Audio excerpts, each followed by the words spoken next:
This is the Cliff Yates Show. Personal growth, motivation, inspiration, and philosophies for a great life. Hey, everybody. Welcome to the Cliff Yates Show. You are in the right place as always, and we're going to go live tonight. As a matter of fact, let me make sure that I have my comments activated, so if you do say something, I can bring you on or bring your comment on. Unless it's really hateful and terrible, then I probably won't. Tonight, we're going to talk about Charlie Kirk because it's what everybody's talking about. In comedy, we call it calling the room. What do I mean by that? Calling the room. Well, when you do stand-up comedy, you get on the stage and you're getting ready to do your comedy routine, and you have everything set up. You know the subjects you're going to talk about. You know the jokes that you're going to say. And then as you begin your routine, somebody drops a tray full of drinks. Now, everybody in the place noticed that a tray full of drinks dropped and crashed to the floor. Now, you could go on as the comedian doing your routine, or you could, what they call the room. In other words, call attention to what just happened, because that's what everybody's thinking about. That's what everybody's focusing on, is the tray of drinks that fell. And so that's what we're doing right now. We're calling the room in society, in culture, because everybody is thinking about Charlie Kirk and talking about Charlie Kirk.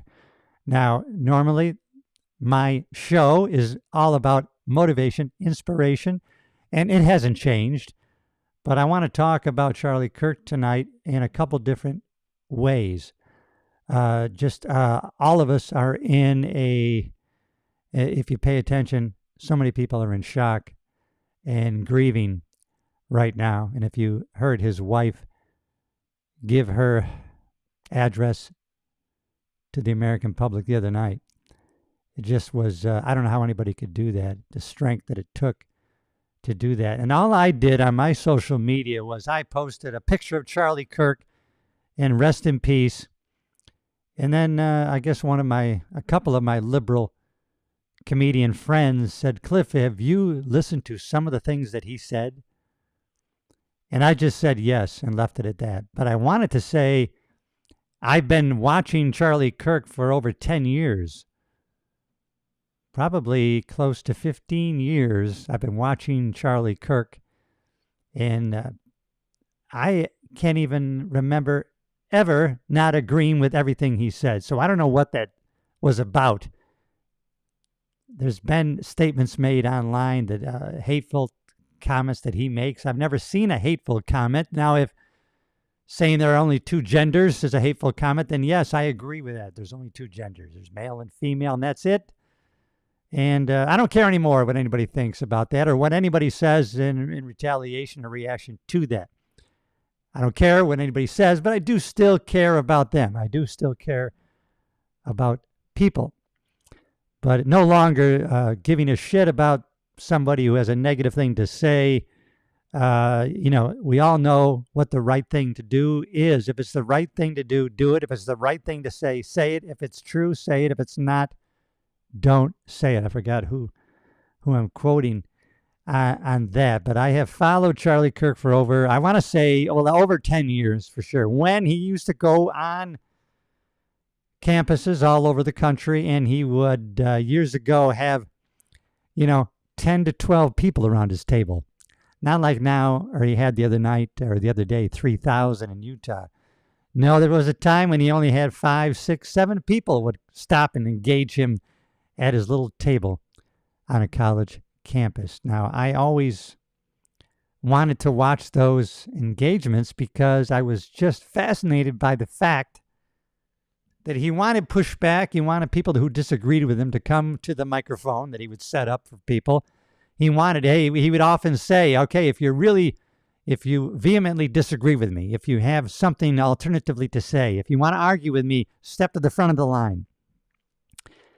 And I just was amazed because he always had an answer. And a lot of times it was a biblical answer. And now I'm Christian, and I always find myself in a position where I don't know if if someone says, "Wow, Cliff, you are a joyful person. You know what? What do you believe and why do you believe it?" And I often struggle with, do I know enough to make that argument, that I can bring that person to Jesus Christ or to believing in God? But I recently have come to the realization it's not my job. My job is to be an example and have them want, and maybe I can direct them to a Bible-based church, and I can be an advocate, maybe a final push that makes them go to a Bible-based church and to inquire on their own, what is this Christianity all about? And Charlie Kirk, he just was, I would say, first he was a theologian. The guy just knew the Bible. He could quote scripture like I couldn't believe. When an argument was, maybe it started political, but he could end it with a biblical passage, and he just could pull that from his, the guy had to, I would say he was an expert on the Bible. He knew scripture. He could quote scriptures. He could use the proper scripture at the proper time in a discussion, in an argument, which is something else I'm remembering, is he's always was kind to people, even in a heated argument. I'm not saying he never had a heated argument, but he never got nasty with people. People got nasty with him, called him names, and he would stick with the debate subjects, and he came with the receipts. And if you haven't already, check out some of his debate videos. They're everywhere on YouTube, and you'll see someone who I've never seen in over 10 years that I've watched him. I never saw him get angry. I never saw him lose his cool, say something really mean to anybody. Now, there are times he would smirk, but basically, and not in a mocking way, he would just smirk and try to lead these people to the Lord. He would just tell them, you know what, go with God. I hope you find Jesus. And he just was excellent. If you haven't already, please subscribe to the YouTube channel. Follow us here. If we are definitely, even if I'm talking about American culture right now, we here at the team, at the channel, we are a culture of progress. We always want to be doing better. How can we be our best selves? How can we get to the next level? How can we be better ourselves? Because when we improve ourselves, everybody around us benefits.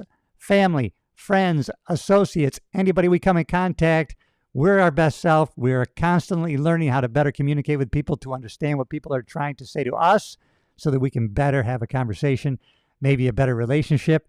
Everybody benefits from it. Even society in general will benefit from us individually getting better and better every day in every way.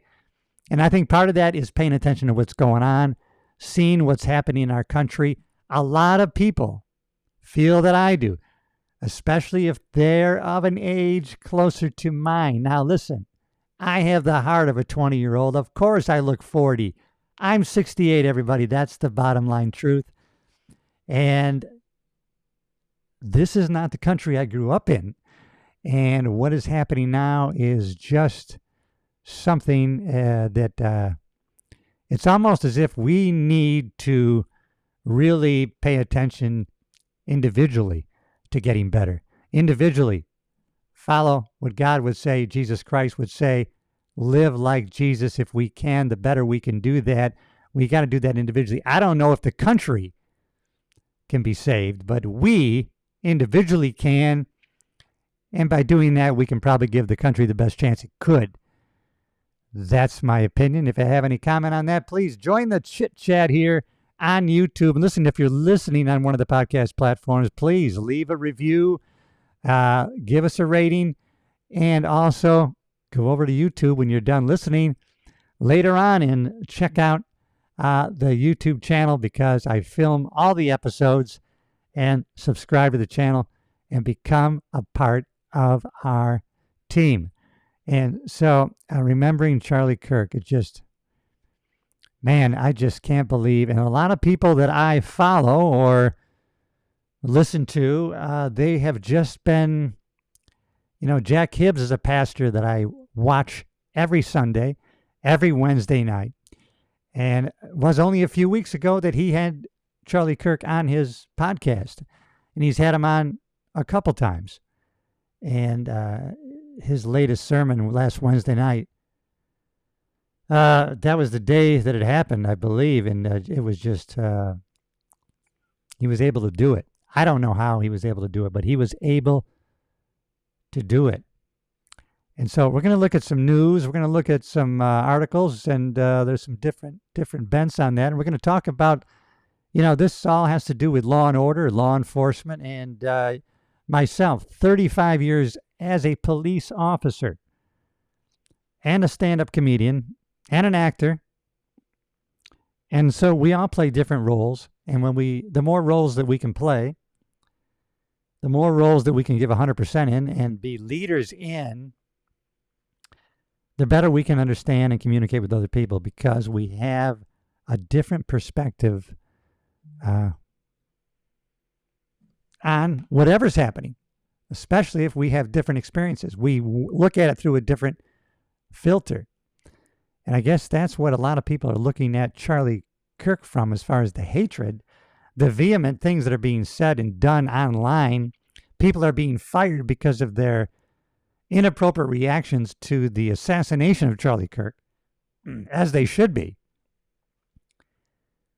But where are they getting this information? The New York Times, I just saw, came out with an apology. Oh, we apologize. We had initially put out an article saying that Charlie Kirk had said this and that. Well, it come to find out he didn't say that. He was just commenting on that being said. And so we apologize. But, the original article has already gone around the world twice by the time the apology comes, and everybody has seen, read, or heard about what they initially said, and who knows if they'll ever see or hear the correction or the apology, and how many thousands and millions of people will say, well, I read it in the Times, so I know Kirk said this, when in fact he didn't say that. I've watched him over the years. There's nothing really that I ever disagreed with that he said, and I never saw him that's why I watched him with such amazement, that he could debate people from an intelligent point of view, have an answer. He has a deep understanding of the Bible, a deep understanding of politics, a deep understanding of the numbers of culture, of America, of the population, of policy. His take on policy, just amazing. There was a recent quote or video from Charlie Kirk who said, we are called to be salt and life. No, salt and light. What does salt and light do? It changes their surroundings. And that's what we're meant to do. Change our surroundings. That's what I'm doing here with you today. You and me. You and me can do it. Never underestimate the power of your influence. You have the power to influence everybody you come in contact with on a daily basis. I try to bring joy to the world. I actually do try to do that. I actually do it. I did it today. I did it when I was at the gym. Now, as you can tell, I'm still at the cottage. I'm still on our private island here in the Thousand Island region of upstate New York. Check it out, the St. Lawrence River. There's over 1,800 islands, and this is actually the area where Thousand Island Dressing was named. So I'm here on my own private island, alone right now. My cousin just left, but I'm still here on the island. So to go to the gym today, I was taking my cousin back to shore, to the mainland, to their vehicle. And so while I was there, tie up the boat, I headed in my car, went to the gym, 15 minutes. People came to the gym and I said, hey, how you doing today? Good to see you. Let's get it done. We're here in the gym on a Sunday, getting after it. We're doing good. Right? And I got to smile back, trying to bring joy. After that, I went to the grocery store, passed people on the aisles I don't never know. I didn't know, and I probably will never see again. How you doing? Good morning. You can bring joy to people with a smile. The problem is we always assume, or some people assume, well, I don't know if that's a good guy or a bad guy, or a good girl or a bad. Maybe that gal is a liberal. Maybe I would hate her. Until she shows me otherwise, I'm not going to give her the benefit of my smile. But I think we should start from the other way. We should start from the other way. Everybody is fantastic, a loving person, someone that we should want to get to know. Everybody we come in contact is just not a stranger, but a friend that we have not yet met. And so if we look at it or look at people that way, imagine how we're going to be received by people. You can do that experiment. And someone recently said, if you go out there in public with the attitude, I'll never find love again, I'll never find love again, and see how you're received. And then go out into the public with an attitude in your head, in your mind. I find love everywhere I go. I find love everywhere I go. Every day I go out, I find love. And then see how people perceive you. I don't know why it is, but you bring that energy with you when you come into the room, when you come into a business, when you come into the space of other people. People can sense it. We're a vibration, and people sense it. And, that's why, you know how it is when somebody comes into a room and you realize, I don't know, but they have a negative energy about them. You feel that energy when it's negative. You feel it. So people feel your energy. So what do you need to do? Just change your energy. We can do it. I'm starting to smile right now just thinking about going out there in public, bringing joy to other people. There's no greater joy than having a positive impact on other people. And so you never know who you're impacting. I've had people say to me, you know what, Cliff? Now recently I've been down. I've needed friends to bolster me up.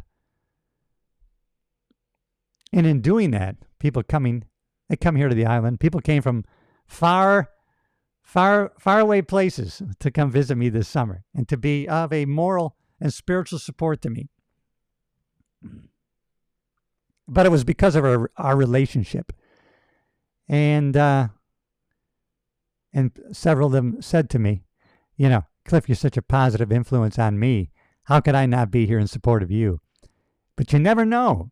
You never know who you're affecting, who your attitude is affecting. And so bring a positive force, and which I think that's what Charlie Kirk did. Damn it, if you've watched any of his videos, you would get that from him.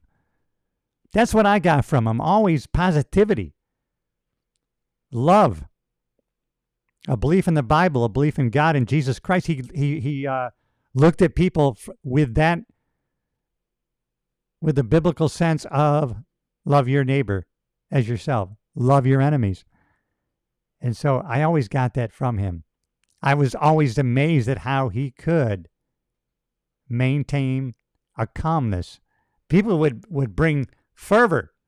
They would bring viciousness to the microphone and asking him questions or making statements to him. And I just was always amazed at how he could handle some of these kids on campuses that I thought, wow, I don't think I could do that. I don't think I could. Let's go to some stories that I highlighted here. Charlie Kirk related. If you have any comments, go ahead and make a comment. I'll put you on there. Now, I don't know. I don't really know about this. Now, we know that he had a roommate now who was a transgender. Was transitioning, I believe, from male to female. Some reports are saying they were dating. So I'm not sure about that. But now this article in the Federalist by M.D. Kittle. He may have pulled the trigger, but Charlie Kirk's suspected killer didn't act alone. Now, let's see what he says about that. After an intensive multi-day manhunt, law enforcement officials on Friday said they had taken into custody into custody. Oh, conservative icon Charlie Kirk's killer. Police assert that the 22-year-old Tyler Robinson acted alone in assassinating the Turning Point USA founder. Now, a lot of people don't think that's possible. This kid alone was able to get on the roof with a high-powered rifle with one shot, execute Charlie Kirk by himself. Authorities said Robinson's roommate shared with investigators the alleged cold-blooded killer's communications on messaging app Discord. Now, I heard Discord is an app that goes along with gamers and that it's used by foreign adversaries of the USA to radicalize and spread hatred amongst these gamers. Now, I don't know how true that is, but it makes sense. It doesn't make sense, this kid all of a sudden committing murder. There was a couple of videos of the kid. It looked like, wow, this was a good kid brought up in a two-parent family. Probably it didn't even look like he ever jaywalked, and all of a sudden he's getting a rifle and he's committing murder. So the roommate shared that he was on Discord and he shared messages. And in the messages, the suspect discusses a need to retrieve a rifle from a drop point, leaving the rifle in a bush. Messages related to visually watching the area where a rifle was left, and a message referring to having left the rifle wrapped in a towel. Well, who left the rifle? Now, this is from Orrin McIntyre. The shooter was certainly radicalized by a leftist terrorist network, and it seems like he may have also coordinated with them for the attack. The FBI should be going scorched earth on them as we speak. Let me go back to the article. At a press conference Friday morning, Utah Governor Spencer Cox said investigators found a Mauser Model 98 30-06 caliber bolt-action rifle with a mounted scope in a wooded area on the Utah University campus where Kirk was fatally shot. Cox said the inscription on the fired casing read, "Notices Bulges, OWO." What's this? This apparently a reference to online memes tied to animated videos and furry culture, a fetish.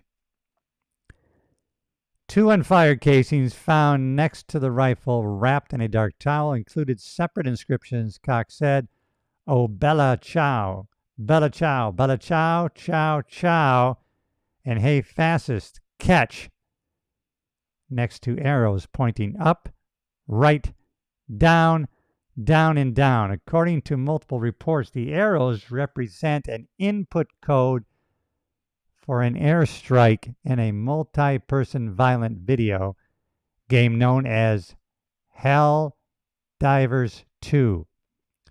The code 2 has been used in memes to signify a devastating reaction to something that should be destroyed, USA Today reported. Let's go down here to radicalized.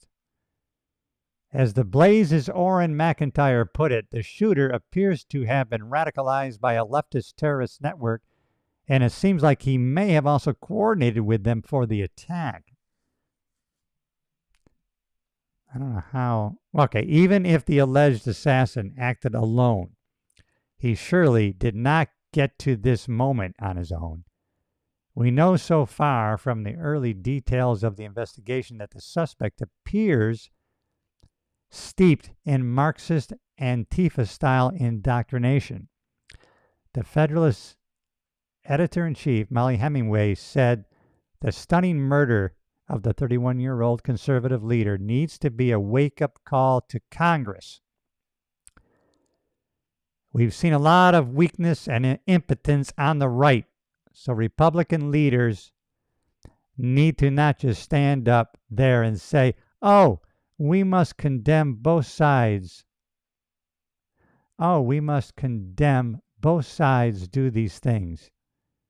Hemingway told Fox Business Network's Stuart Varney this week they need to actually take the threat from left-wing activists very seriously. They need to investigate how they're funded Antifa, other terrorist groups. They're going to war against ICE. You know they tried to kill Donald Trump. They've successfully killed Charlie Kirk. I mean, the rhetoric. And a lot of people were saying, oh, the rhetoric that Charlie Kirk said was dangerous. Charlie Kirk's rhetoric. I never heard any rhetoric from Charlie Kirk that was violent. These news people, CNN, MSNBC, these Congress people, the rhetoric where they're always constantly referring to Trump as Hitler. He must be stopped. He's Hitler. We're in the most dangerous time of our time. He must be stopped. These people must be stopped. These are dog whistles to crazy people to take action, violent reaction against the president and the current administration. President Trump earlier this week said his administration planned to investigate funding sources of violent far-left campaigns. Good. Noting leftist billionaire George Soros and his nonprofits. We're going to look into Soros because I think it's a RICO. RICO is Racketeering Influence Corrupt Organizations Act legislation that was brought about in the 70s to go after the mafia. But they want to bring a RICO case against Soros because he's the one that funded all of those district attorneys all around the country so that they would let criminals loose on the street. Follow the money.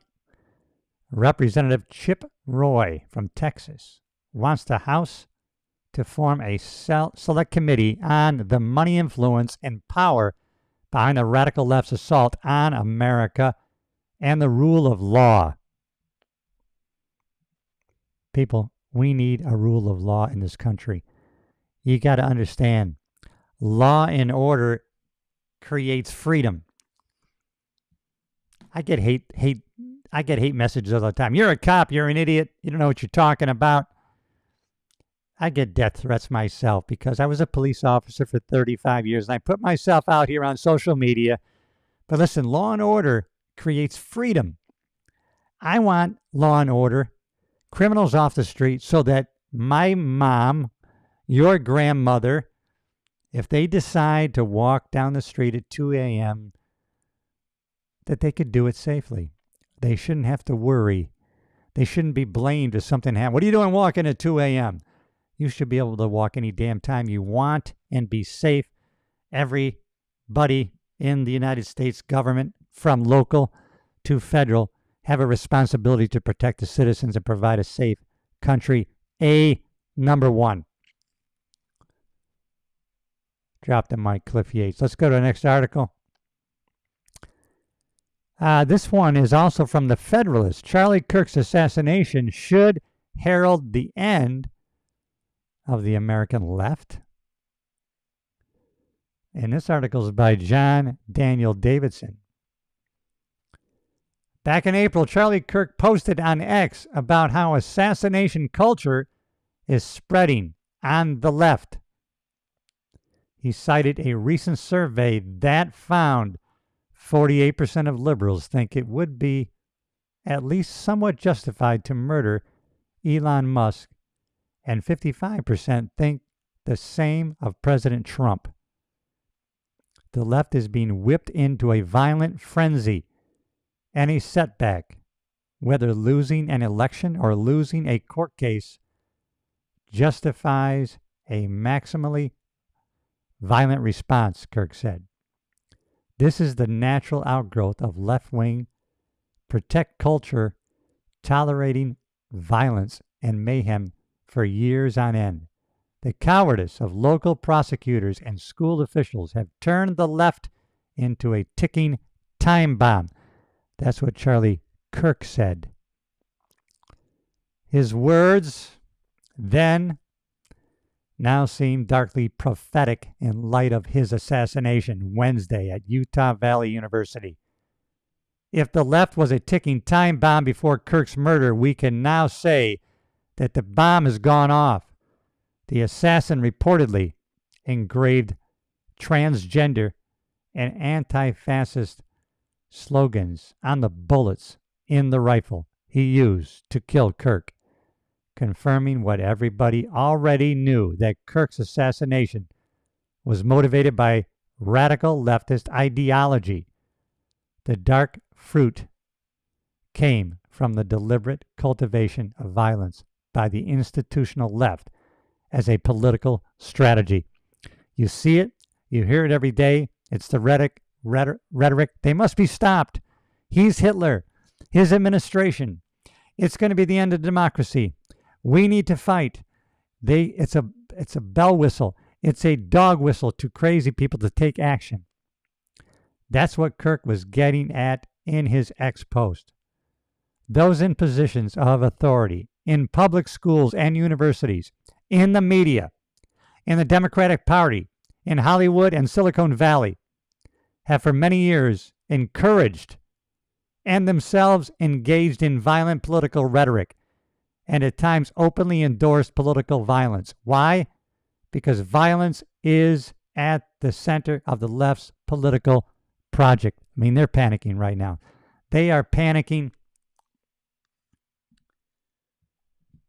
Why would they want Charlie Kirk dead? Charlie Kirk probably, well, I think it's probably true, and I think most people on the left believe it's true, that if it wasn't for Charlie Kirk going on campuses and getting the youth vote for President Trump, he wouldn't have gotten elected.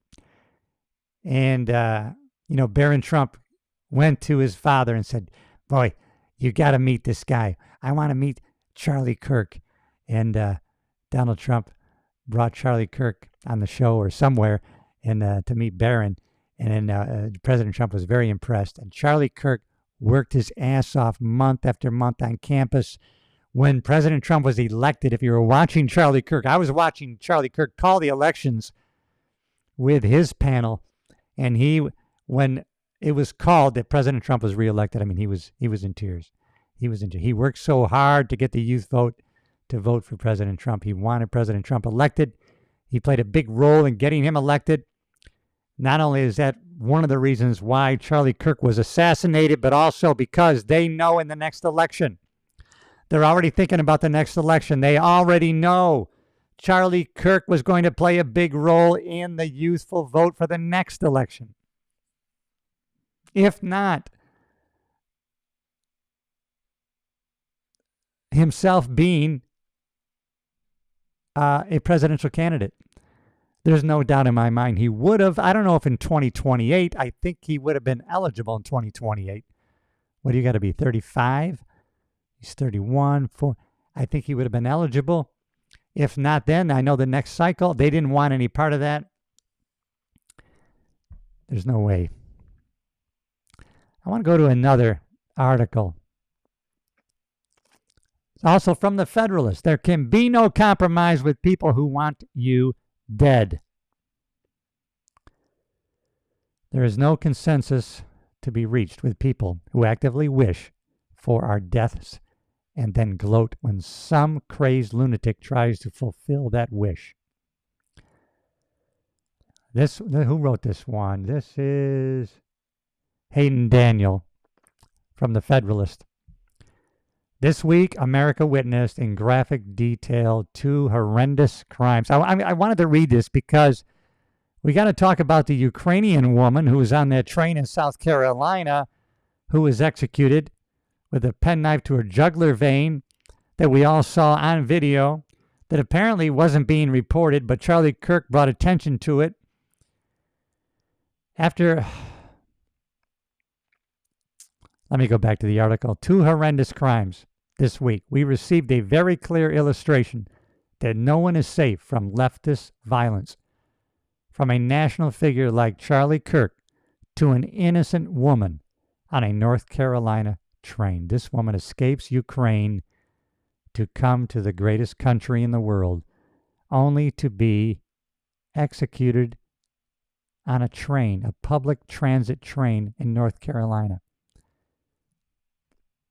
After the propaganda press nearly succeeded in ignoring the story altogether, America watched the video of Ukrainian refugee Erna Zarutska being stabbed on a Charlotte, North Carolina light rail train. The harrowing footage captures her shock. You could tell by the look on her face, what the heck just happened to me? And her disbelief as she bleeds out on the floor while her killer casually walks away, allegedly muttering, "I got the white girl." No one in her immediate vicinity lifted a finger to help her as she died. Is it any surprise? Look what happened to that guy Penny when he came to the rescue of somebody on a New York City subway train. He was the one prosecuted. Zarutska's alleged killer, DeCarlos Brown Jr., had been arrested 14 times. 14 times, and he's on the street to stab you or me in the neck. Could have been one of us. He'd been let out onto the street despite his well-documented mental illness. And he had been released by a judge who was woefully underqualified. I heard it was a judge that was appointed to the bench, not even elected. Then on Wednesday, TP USA founder, Turning Point USA founder Charlie Kirk was assassinated during an event at Utah Valley University. The footage is too graphic. It is. I couldn't watch it again. I've seen a lot of people shot in my days as a police officer working South Central Los Angeles. A lot of people shot. This was really gruesome.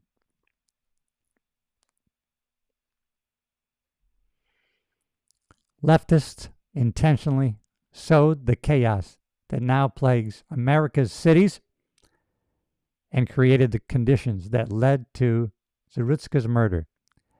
If you want evidence, look no further than President Donald Trump's crackdown on crime in our nation's capital. Almost overnight, Washington, D.C. saw an almost unfathomable drop in murders, carjackings, and other thefts. Homeless encampments that had festered for years were easily swept away. Took care of business in quick form. I want to go to the next article. Also in the Federalist, Charlie Kirk's assassination shows we cannot come together if we cannot even coexist.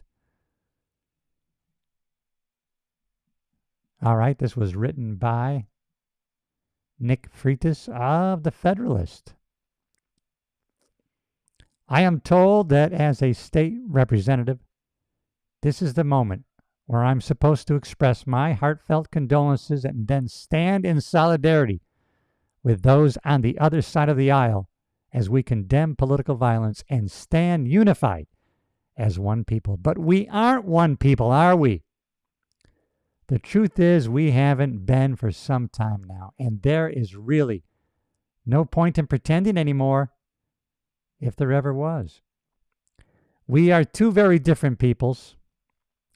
We may occupy the same piece of geography, but that is where the similarities seem to abruptly end.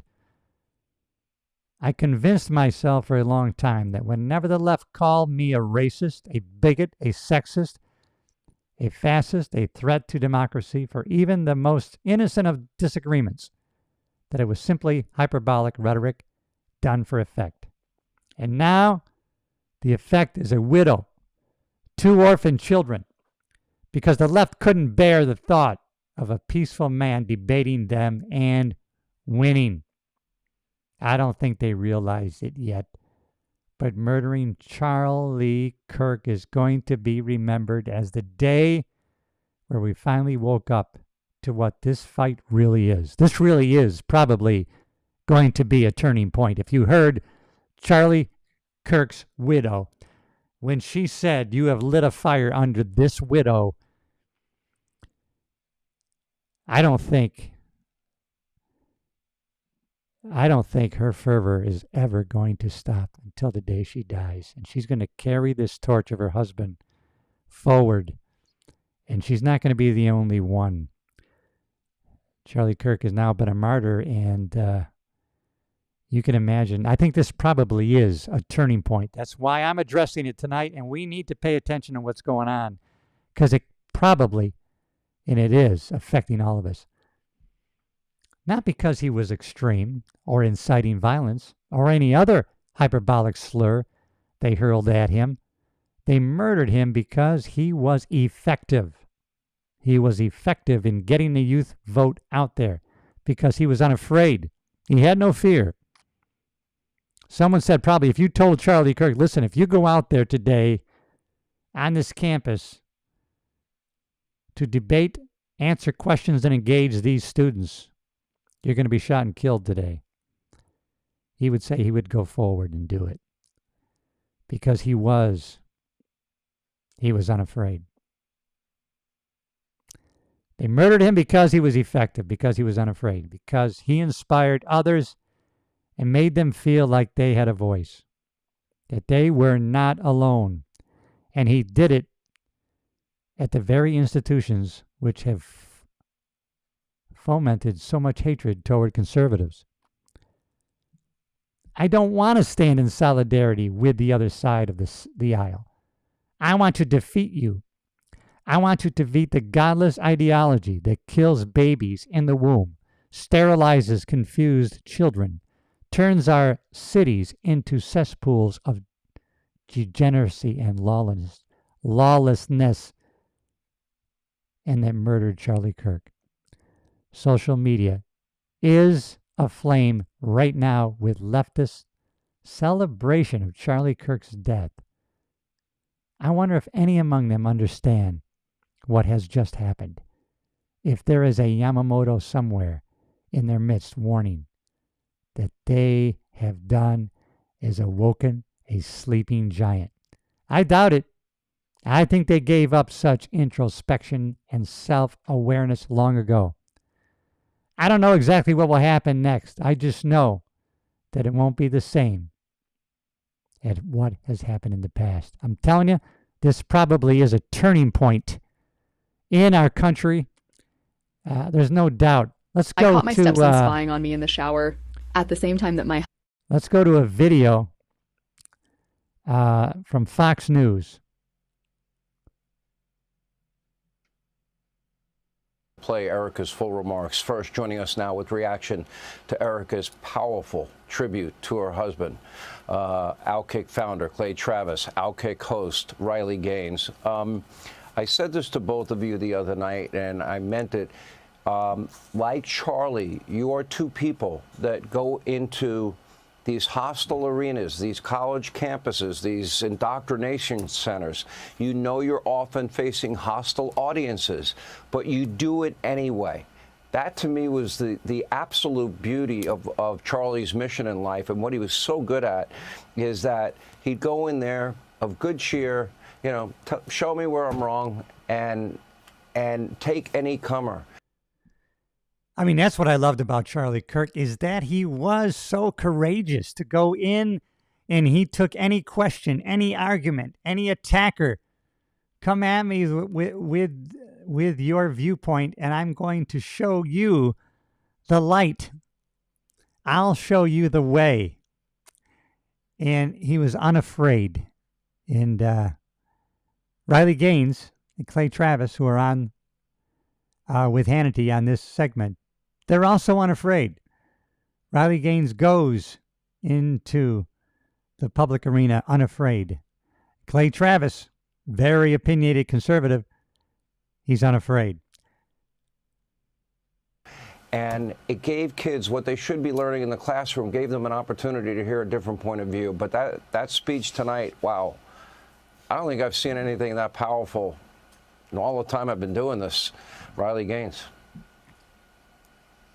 No, I haven't either. Behind every strong man is a strong woman. I listened to that speech as a Turning Point employee. I listened to it as Charlie's friend. I listened to it as Erica's friend. But really, Sean, I listened to that speech as a wife. You have to remember, this is 48 hours after losing her husband, the love of her life, the man that she has watched grow and develop personally, and how could Erica Kirk do that? less than 48 hours, she's in his studio, her husband's studio, touching his chair where he sat, addressing the American public. Their two kids, their two little girls, not going to know their dad. That's what I think about. That's what, when I start thinking about these things, that's when I cry, right? Because I'm thinking about these things. I'm thinking about what's tonight. What are they doing? What's the family doing tonight? The family is in despair. They're not sleeping. They're gathered in a house and they're weeping this loss.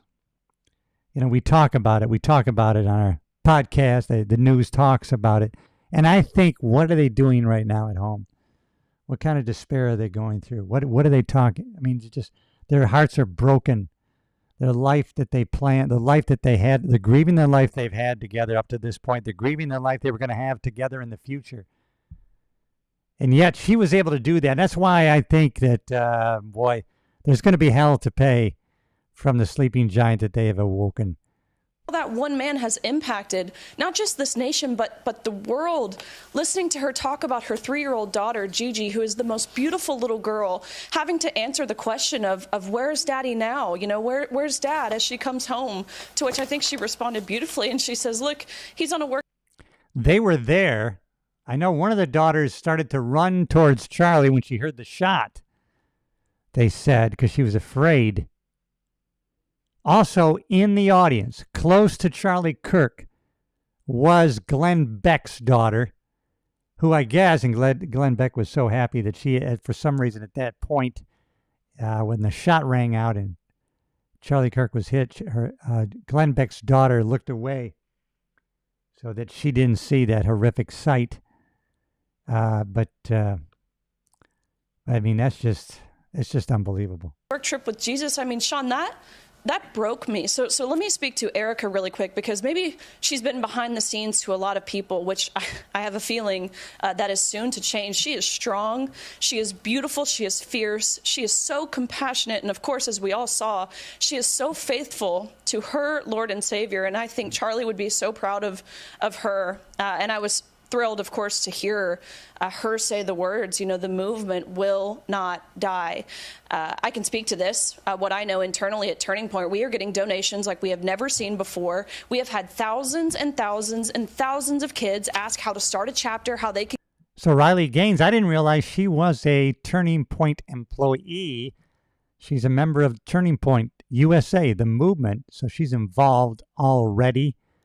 And yeah, I heard there was like 3,000 applications for to start new chapters. I actually looked into it once. I thought maybe I can start a chapter, but it seemed like it was mostly geared towards colleges, campuses, and starting groups, chapters at schools. And so I was looking to get involved.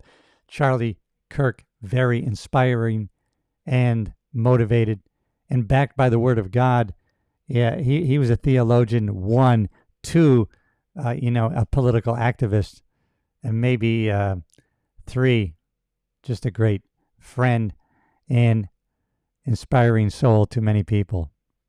Can get involved. People are buying Bibles like we've never seen before. People are messaging me, staff, saying that they're going to church for the first time this Sunday, and maybe. I heard that churches were just being swarmed. This is the effect. It's almost, it's one of the, most movements, like they thought was going to happen when they killed Jesus, they thought that was all going to die. No, when Jesus died, that's when the movement really started. At his resurrection, it didn't fade away. It just got stronger and stronger. Charlie Kirk's movement to saving America, to be a conservative, to maintain conservative Christian values in the country is going to go forward. The movement's going to be bigger. It's going to be unstoppable. There's no doubt in my mind. How about you? What do you think? Several years, some of them for the first time in their life. The left, or as Erica put it, the evildoers, they have just ignited a total revival amongst conservatives and Christians. I can't say it any more eloquently. Clay, I'm dying to get your reaction to this. We've been doing this a long time, and to see such a powerful speech, which, again, I just think people need to see it again and again, because we can all take something from this. This is a rallying cry of a widow, but a rallying cry for a nation as well. Your reaction? She was incredible. And the story of how they met, that Charlie initially thought he was potentially going to recruit her to come work at Turning Point, and after a 3-hour date, he said, you know what, I can't hire you, but I want to date you, and they ended up getting married and obviously having an incredible relationship. And the question number one that I think a lot of people are asking is, what now? What's next? And she answered it. And she answered it eloquently and with grace and also with fire, which is a hard combination to deliver. And, you know, when you try to silence somebody, what you are really saying is, I'm afraid of their ideas. They couldn't out-debate Charlie Kirk, and so they tried to kill him. Unfortunately, she is here, and there are so many people. I'm on a college campus right now, Sean. Yeah, we shouldn't silence anybody. Somebody on television said today, right, the price of free speech is free speech. I mean, that's so true, right? People should be able to express how they feel, what they think, and we can grow from that. Or it tells you who somebody is. Well, there's a quote from Ralph Waldo Emerson: "Who you are speaks so loudly I can hardly hear you talking." In other words, people show you who they are by their actions, what they do, even if they don't say anything. But boy, if they say something, then they really will show you who they are by their reaction to things. I remember in the LA County Sheriff's Department, I believe that I was on the wrong end of a deal, and I was upset about it. And I remember a friend of mine who had gained a pretty high rank in the department says to me, "Cliff, sometimes people are just watching how you're reacting to this. And so sometimes it's more important not only what we do, but how we react to things." The number of young men and young women reacting to this that are more energized than ever. I think the work that Charlie Kirk is going to do, thanks to his wife, Erica, and everybody who is working so hard to speak out now, is going to be more powerful than it ever has been before. As she said, they have not silenced him at all. They have unleashed a whole new revolution of his message. And for her, as Riley said, 48 hours after her husband's death, to deliver this stirring, this evocative, this incredible of a speech is a final testament to Charlie Kirk's outstanding choice of a spouse, because she was phenomenal. Riley, you'd go on these college campuses, and wow, I have seen the videotapes. I've seen days you couldn't even get out on the stage because of angry protesters. They didn't want to hear what you had to say. I would imagine. I just think they must be, whatever these professors tell these kids, what is the indoctrination of these ideas? Or why are there has to be so, against a conservative coming on campus to speak. There has to be somehow it's being fed to these kids that these conservatives are dangerous to our society. Someone has to be spreading that message, or why would students be so vehemently opposed to a conservative coming on campus? Things are going to change drastically. Thoughts? Yeah, I certainly agree. I think very few people, unless you're very tuned in, know what we're up against. And I think this particular incident, what has happened to Charlie Kirk, as Erica said, she described him as a martyr, and I think that's a perfect word for Charlie. I think we're going to see a lot of apprehension, reluctancy from campuses, from colleges, from universities, to have people like Clay Travis or me or you. Well, now campuses are going to have an excuse, right? Listen, we can't have you come because we don't have the money for security. to properly protect you would cost us, we can't afford it. So we can't have you come. We can't afford the security that would be required to keep you safe. So as a conservative speaker, you're not allowed here. And that's going to be the excuse. You watch. Or other conservative political figures out on college campuses. I think they're going to see this as a liability, but we cannot allow that to happen.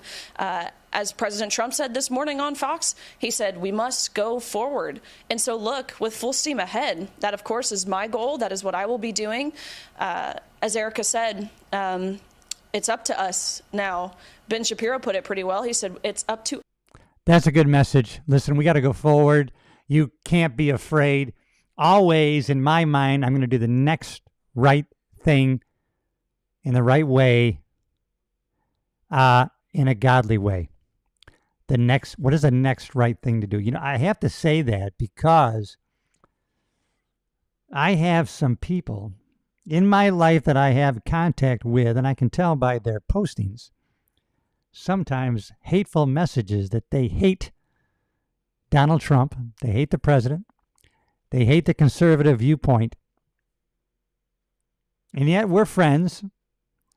They accept me, and I accept them, and we talk cordially, and I've actually had many heartfelt conversations with a couple of them, and so I can't turn away from people, and I got to be kind and loving. But at the same time, I'm going to speak my mind specifically in my, on my podcast here with you. I'm live right now, and you're getting my thoughts directly as they come out of my mind.